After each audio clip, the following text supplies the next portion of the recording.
आरोप प्रत्यारोप लगाते हैं, कुछ न कुछ निकालते हैं कमी, क्या इनकी सरकार गिर जाए।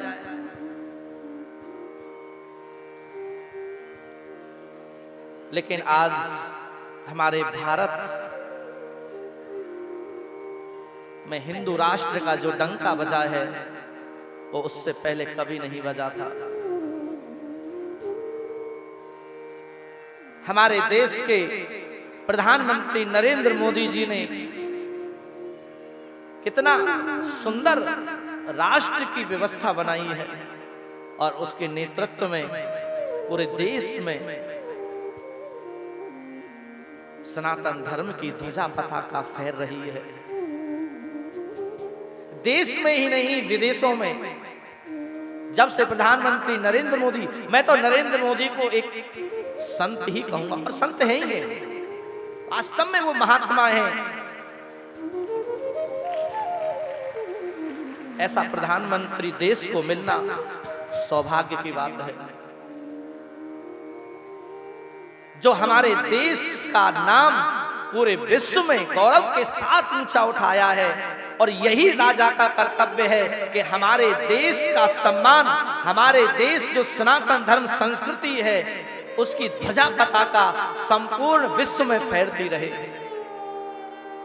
एक से एक शक्तिशाली देश प्रधानमंत्री नरेंद्र मोदी के स्वागत में, सम्मान में सामने आते हैं। अब कोई विदेश जाए तो उसको सम्मान की दृष्टि से देखते हैं, नहीं तो बड़ी चेकिंगें होती थी। और जब कोई कथाकार जाए तो उसकी ज्यादा चेकिंग हो। लेकिन जब से प्रधानमंत्री नरेंद्र मोदी बने हैं, अमेरिका इत्यादि में, इंग्लैंड इत्यादि में बड़ी सहूलियत हुई है कि भारत से आए हैं, सनातन धर्म के प्रेमी हैं।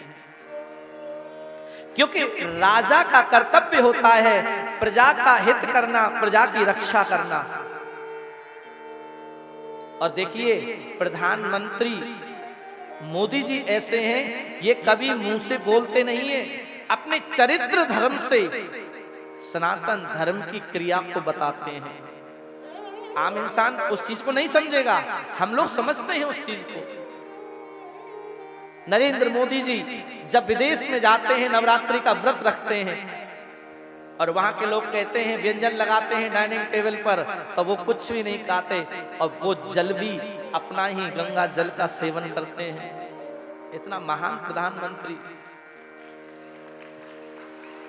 वो व्रत के द्वारा, वो चरित्र धर्म के द्वारा सिखाते हैं, बताते हैं कि व्रत एक राजा कर रहा है और राजा जो कर्म करता है, जो राजा यदि पाप करता है तो उसका परिणाम प्रजा पर जाता है, देश पर जाता है। और राजा यदि धर्मज्ञ है, राजा यदि तपस्वी है, राजा यदि शास्त्र सम्मत चलने वाला है तो वो देश खुशहाल रहता है।